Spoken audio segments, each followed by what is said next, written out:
But it just continues to say that Stellantis is in trouble. And in that statement, you may have recalled seeing that they said that there are probably going to be more cuts to come. The world of cars is about to get a huge shock. The American names Dodge, Ram, and Jeep, which we all know and love, are in grave danger. Their plan seems more like a desperate last-ditch effort than a way to make things right, since sales are very low. They're just giving away cars for little money. In fact, the government is stepping in to try to keep them from having a shutdown that could be very bad. What's the big deal about this? You may be wondering, isn't the car business just a roller coaster of ups and downs? And you're right, but here's the thing, if those sales numbers start to drop, it means someone or something more is wrong. It's not like this happens every so often in this business. It's a spread effect that can shake the whole industry. So let me explain it in easy terms. What is really going on? You see, even though they're big names, they're always watching their backs because they know the other teams are out to get them. The company that owns these well-known brands, which was made when Fiat Chrysler and PSA Group merged, is having a really hard time. In the first 3 months of 2024, their net sales dropped by a huge 12% to a cool $41.7 billion. It looks like hard choices are coming up soon because something has to give. And the crazy part, Jeep and Ram have been changing things up by adding more models and making some of them very expensive. I'm talking about the Grand Cherokee, which costs $67,000. That's a lot of money for an SUV. The market is done with it. But Stellantis, these brands have a plan, and it's clear that they want to fight in the high-end car market, but is it a good idea?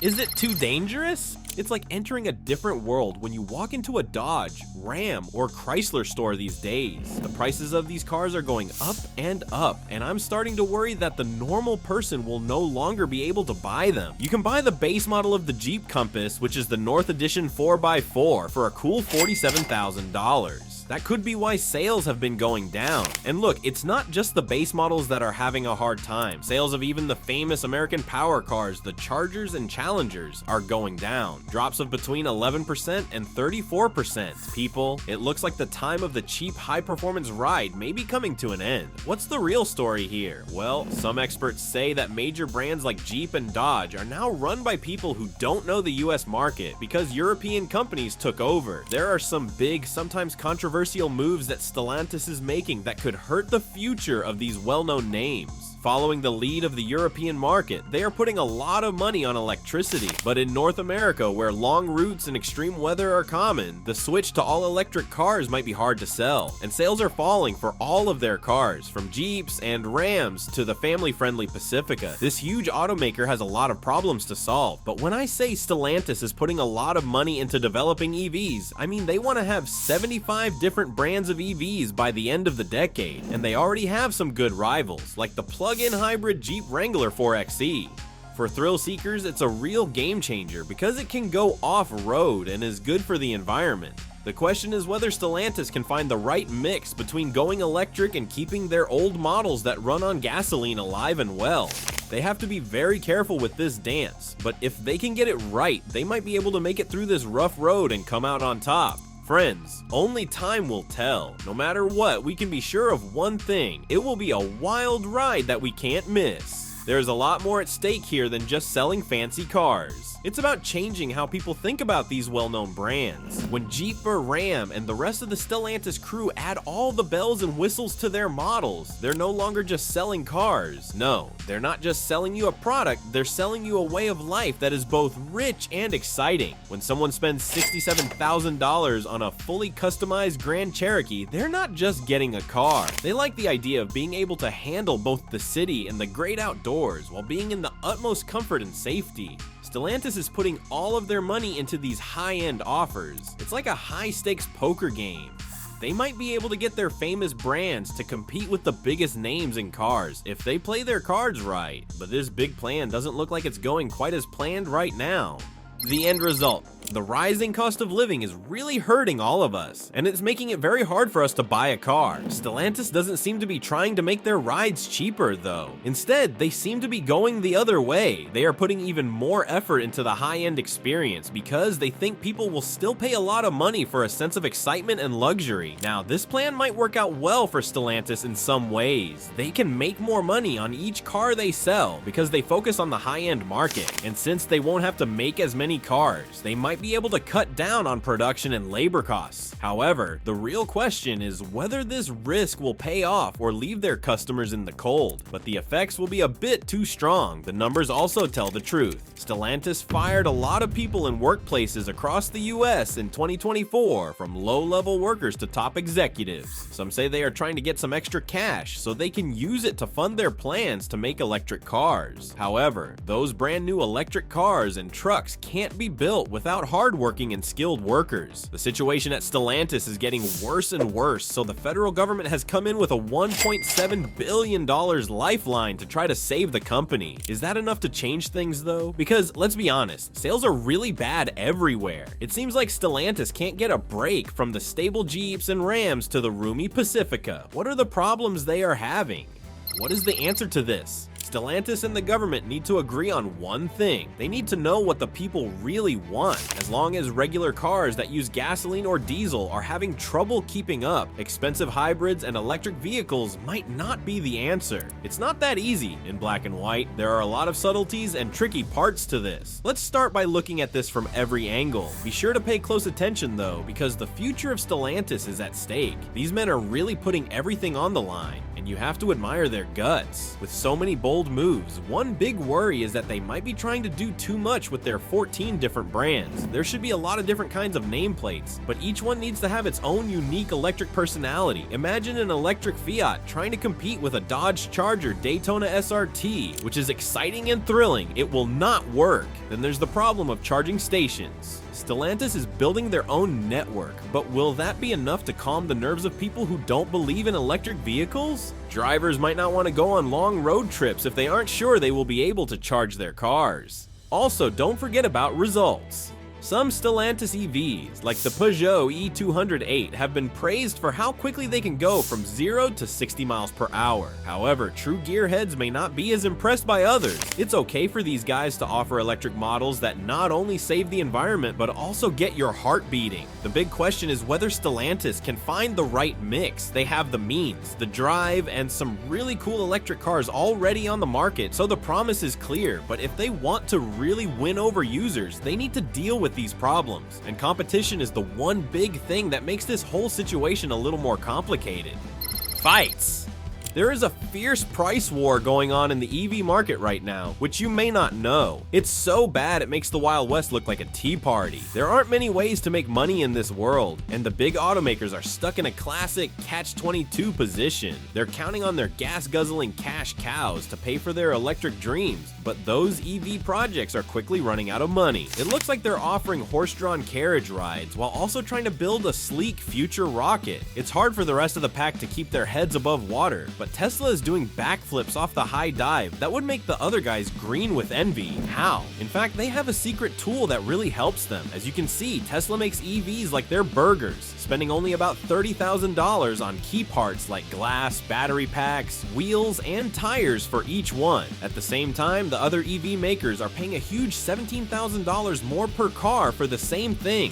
EV prices are already very low, but Tesla is using this to their advantage like Thor's great hammer. This is even crazier than it sounds. All over the place, they're cutting prices, making it hard for other businesses to keep up. We're all on the edge of our seats as these cars try to outdo each other in terms of speed and style. Do you remember that crazy ride we all took in early 2023? Some Tesla models' prices dropped by a huge 20%, which sent shockwaves through the EV market. Only Tesla fans were happy about it though, because it was like Black Friday came early. For everyone else, making a profit became very difficult, more like being caught off guard on Black Monday. Not only did automakers have a tough time, but so did the suppliers. They had to keep up with the constantly changing EV environment while also serving the old school combustion engines and those annoying blends in the middle. So what should a standard old-fashioned car company do in this crazy exciting world? Friends, they're really putting on a show. We're talking about prices and offers that are so extreme that they should come with a warning label and a side of Tums. But Stellantis had to answer the big question: at what cost? It looks like they're going downhill, and their wallets are screaming loudly. They cannot just copy Tesla's moves, nor can they let their users go to their competitors. Because of this, they're using those high-end price strategies. When things are bad, you have to do desperate things, right? You're cutting prices all over the place, but it's not getting any cheaper to build these high-tech wonders. It's like trying to fill a pool when the drain is wide open. It's tiring and doesn't help in the end. Stellantis isn't able to invest in the future because of the tight budget, and in a field that moves as fast as a rocket, falling behind in R&D is the same thing as giving up. Stellantis is losing money because of this price war, but it's also making everything else difficult. That being said, why is it so hard on them, and what's the big deal? In short, this could be the end. Allow me to explain. The only way out. The first thing Stellantis knows they need to do is make their supply chain and output better. It's like taking a race car, taking off all the extra weight, and then setting it up to perfection. By squeezing things together and finding those little areas of efficiency, Stellantis can cut costs without lowering the standard that they are known for. For customers, this means they can give crazy low prices while still making a lot of money. There is another choice though. Stellantis can also go ahead and claim some new lands. They may be able to find a market that isn't as crowded and quickly take it over, or maybe there's a growing market area like high-end SUVs or electric trucks where they can set up shop and become the clear leader. Remember that whole plan to make Jeeps electric? That's exactly the kind of brave, smart change I'm talking about. A great move to put themselves ahead of the competition in the electric car race. One more thing you need to know though, choices are only real on paper. Many people already think it's over, and while that may or may not be true, it's clear that the fight is over. The case that was lost. Analysts say they should do away with the old lowest price wins approach and start bragging about their great history, cutting-edge designs, and unwavering commitment to quality. Imagine high-end SUVs that are full of features that will change the game and make your daily journey feel like a fancy cruise. We're talking advanced driver assistance systems that make the commute feel like a vacation, and fuel efficiency that will make you smile, or at least feel less bad at the gas pump. This wow factor is sure to catch the eye of picky drivers who like rides that are truly unique. People who have bought from Stellantis, on the other hand, say that the company's dependability has been all over the place lately, with both good and bad times. As an example, look at Dodge. It was recently reported by JD, according to the Power Study, these powerful cars are beating the chances and being more reliable than the normal car in their class. The average number of problems with a Dodge car is 172 out of every 100 vehicles, which is better than the industry average of 186. Can you picture driving down the highway in your Dodge Charger with the famous Hellcat Hemi engine purring away? You'd probably feel sure that you won't have any annoying mechanical problems. It's really amazing. Even though Dodge isn't following the crowd, they are still behind some important competitors. In studies of consistency, brands like Kia and Toyota consistently do better. And don't forget Lexus, which has an amazing 133 problems per 100 cars. That is some real peace and quiet in a car right there. In fact, even Chevrolet, which is American and like Dodge, is less reliable than them. You may be wondering about the Ram trucks. That's where the picture gets a little less clear. With about 189 problems per 100 cars, Ram trucks are just below the average for the business. It's not bad, but it's also not great either. That means Stellantis needs to do some work to really build on their name for quality and dependability. Don't forget about Jeeps, those famous off-road beasts that can handle areas most cars wouldn't even think to touch. One problem with being good off-road is that it can sometimes make things not work right. People who own Jeeps are huge fans who are generally ready to risk a few headaches for the pure thrill of ruling any road that tries to cross their path. But even Jeep fans have limits, and it looks like the brand is going a bit too far these days. Just look at how over 211,000 Jeep SUVs and pickup trucks were recently recalled. Who did it? Electronic stability control is a very important safety feature that keeps those big Jeeps from flipping over on the rough roads. There was a software problem that affected this system. And now let's talk about the Wrangler, which has had its fair share of problems, and the feared death wobble. Picture this, you're driving along the highway, doing nothing, when all of a sudden your Jeep starts shaking like a wild horse. Thanks to the work of experts, we now know that this annoying issue is usually brought on by old or broken parts in the front end, such as the track bar, tie rods, ball joints, or steering linkage. There has even been expert help from Jeep to try to solve the problem, but the results have been vague. Some people say they feel better temporarily, but others can't get rid of the wobble for good. If the death wobble wasn't enough to keep you awake at night, you should also think about the stability of the system as a whole. Based on what the data hunters at JD Strength, the Wrangler regularly scores below average when it comes to reliability. Problems with the electrical system, the engine, and other parts are all on the list. This is not something you want to deal with in your daily car. They might not want to protect their image, because it will likely get worse if they keep acting this way. What do you think? Say what you think in the comments.